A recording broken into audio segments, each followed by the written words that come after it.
Bukod sa magandang takbo ng kanyang career, makulay rin daw ang love life ni Solenn Heussaff. Hudyat na kaya ito sa Kapuso Star para lumagay sa tahimik, kapiling ang kanyang Argentinian boyfriend. Alamin sa Star Bites, hatid ni Aubrey Carampel.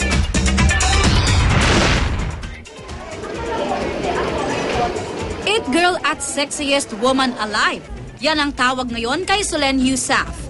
Bukod sa magazine covers, endorsements at movie offers, bising-busy ngayon si Solenn sa kanyang role bilang diwata sa Kapuso epic serye na Indio.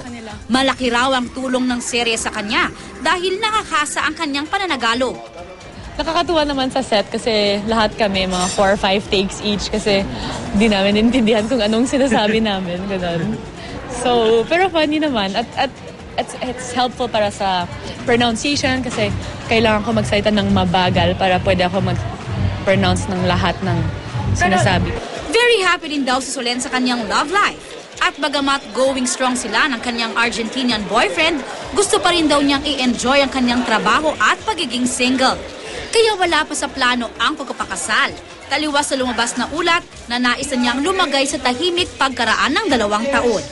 Ako, I don't plan.